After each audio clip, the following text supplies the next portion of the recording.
The work of the Norwegian Edvard Munch connects well to the work we've seen in the previous video, with its insistent, exaggerated linear forms to express an emotional and spiritual vision of the world.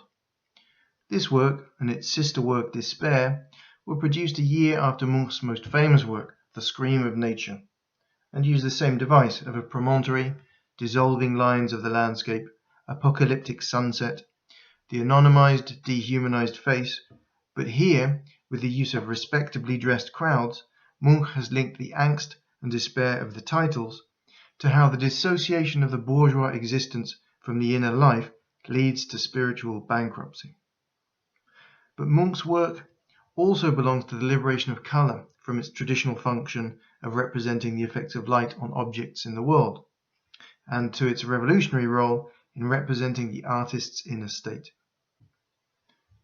Whereas the extremes of colour in the palettes of Van Gogh and Gauguin's work seems to be a strong emotional or spiritual response to the effects of light and contrast, in Munch, colour starts to move away from the world and reflect the emotional state of the artist.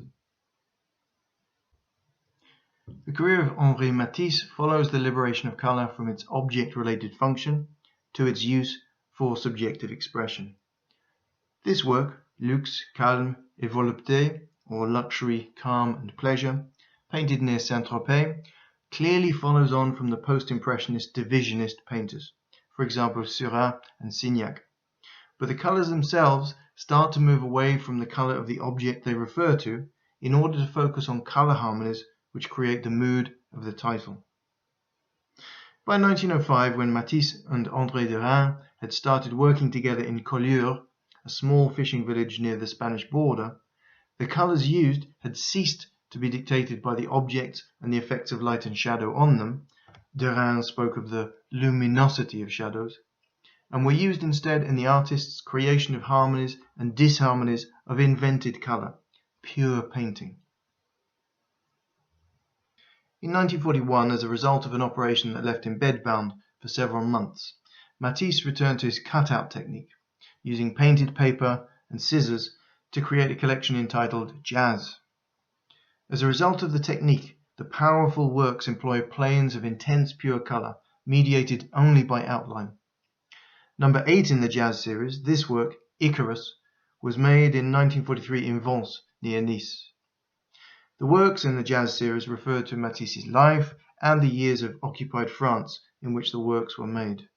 Number 6 in the series, Le Loup, or the Wolf, features a demonic red-eyed head encapsulating the evil of fascism.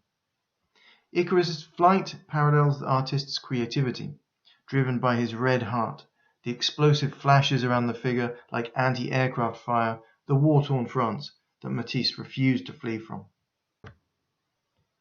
Pablo Picasso's career, leading up to what is arguably his most significant contribution to modernism, namely Cubism, shows his early phases of the Blue period, following his friend Casaremas' suicide, and the Rose period, including his circus works, engaging with French classicism.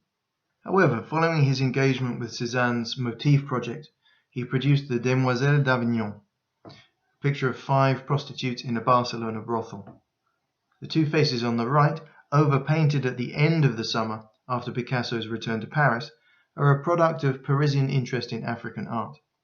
The rejection of perspective in favour of a flat plane, and the hint of a division into discrete planes of perspective with the top right-hand figure is new, a proto-Cubism. Picasso entered into a collaboration with Georges Braque and developed Cubism, a system of representation of objects which rejected traditional classical perspective with its unified orthogonals, instead presenting an object constructed from a multiplicity of viewpoints. The development of Cubism underwent several stages, seen here. Analytic Cubism, the first phase of Cubism, was achieved when the principle of passage was used in all parts of the canvas. Passage was the replacement of depth relationships between objects at different distances with an interaction of the planes defining them.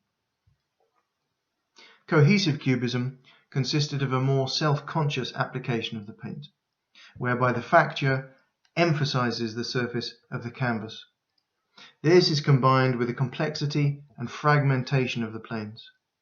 In the summer of 1910, Picasso moved to Cadaqués, a Catalan port close to the French border, and depth in Picasso's canvases becomes even shallower. Hermetic Cubism also developed out of the stay in Cadaqués and extended the reduction of space and the complexity of planes, and colour became almost monochrome. As a result, these works are less readable in terms of figurative content than previous works. Synthetic Cubism essentially involved the introduction of collage and colour, using lettering and imported material or text such as newspaper cuttings or wickerwork from chair seats.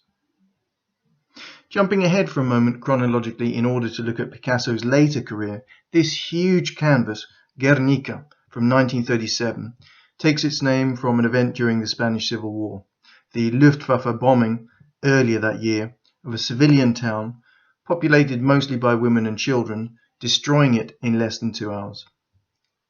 Picasso made the work for the Spanish Republic and not for Franco's fascist regime, and hence the work was hung in New York until 1981. In the 1930s, in the Vollard suite, a series of 100 etchings made for the collector, Picasso had used the bull in the form of the Minotaur to examine the dark side of humanity, culminating in this etching, the Minotauromachy, or Minotaur Battle, in 1935, featuring a bull's head and a gored horse, a supine female, and a handheld candle, elements Picasso would use in Guernica. The Minotauromachy resists concrete interpretation, as evidenced by the wide range of opinions on its meaning. Picasso himself gave differing interpretations of the horse and bull in Guernica, at one time identifying the bull with darkness and the horse with people, another time insisting that the horse and the bull were, in fact, a horse and a bull. Both explanations seem insufficient.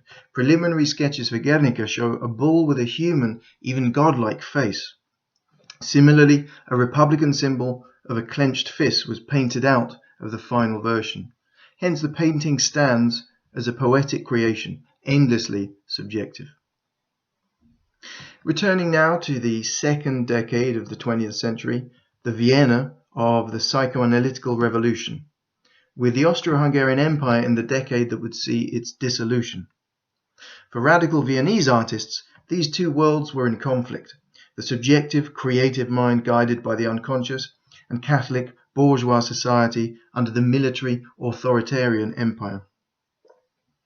Egon Schiele committed himself wholeheartedly to the first of these two worlds, scrutinizing his self, using his art both to extirpate society's condemnation of spirit and body, and to find the beauty within both. As a student, his style came under the influence of Gustav Klimt, but soon he forged his own more intensely subjectivizing style, and his medium, pencil, gouache, and watercolor on paper, he likely took from the Toulouse-Lautrec exhibition in Vienna in 1909. Although the exaggerations in his style are in some senses similar to Expressionism, which we will see shortly, Schiele's meticulousness of drawing technique is unique.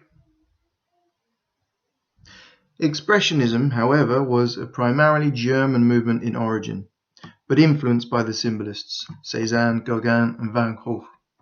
With them, and particularly with Gauguin, we saw an intensification of the colour revolution started by the Impressionists, and with the Fauvists, a liberation of colour from its figurative role. With Edvard Munch, however, colour took on a more subjective role, conveying the psychological state of the artist, and in this are the roots of Expressionism. As with some other 20th century wars, the crisis of the First World War had a polarizing effect on the schism between civilization's mechanized conflict and art's resistance to its perceived causes. This work, Naked People Playing, shows a rural scene of leisure liberated from clothes and color used subjectively. The woodcut was a form favored by the Expressionists, with its primitive, anti-civilized associations and its bold immediacy of communication of feeling. In the previous video, the difference between figurative and abstract art was explored, and Wassily Kandinsky, originally an expressionist painter, as can be seen from this work, entitled Two Houses in Murnau from 1908, was one of the first artists to make the jump to purely abstract art. Kandinsky grew up in Moscow and the Ukraine before moving to Munich, but returned to Moscow at the outbreak of the First World War. A possibly apocryphal story tells us of how Kandinsky felt a spiritual epiphany when he was unable to understand one of his own figurative canvases, before realizing it had been stacked upside down, and on this basis he abandoned figurative art. However, the development of Kandinsky's series, entitled Compositions, shows the gradual and deliberate removal of all elements of figurative representation. In this text from Concerning the Spiritual in Art, a text by Kandinsky from 1910, the artist outlines the effects that individual colours have on the human soul. He says, red gives a feeling of strength, green is the most restful colour that exists, blue is the typical heavenly colour, and interestingly this phrase, yellow can never have profound meaning. I'm not sure Van Gogh would have agreed. Suprematism also produced purely abstract art at around the same time, but rejecting figurative art with a more ideological manifesto. The artist can only be a creator when the forms in his picture have nothing in common with nature. Colour and texture are the essence of painting, but this essence has always been destroyed by the subject. The intuitive should reveal itself in forms which are unconscious. The style, or the style, an art movement in the Netherlands led largely by Theo van Doesburg, had an equally ideological manifesto, published in 1917, and found its expression in painting in the works of Pierre Mondrian. In many ways it is the antithesis of expressionism.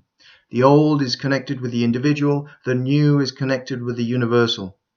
And, like suprematism, they aim to achieve the universal by excluding natural form to realize the internal life. Another movement similarly responded to the crisis of the war by primatizing the unconscious and critiquing the rationality of the civilization that had started the war. They achieved this protest through a negation of conscious logic and by embracing the absurd. The name of this movement was Dada, and was founded by exiles from the war in Zurich, in neutral Switzerland in 1916.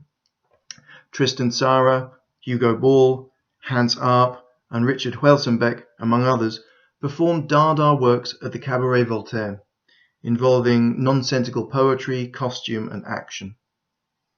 This real incident, for me, encapsulates Dada. It's when the Dadaist Kurt Schwitters met the Dadaist George Grosz in Berlin in 1922, as told by Hans Richter. One day Schwitters decided he wanted to meet George Grosz. George Grosz was decidedly surly, the hatred in his pictures often overflowed into his private life.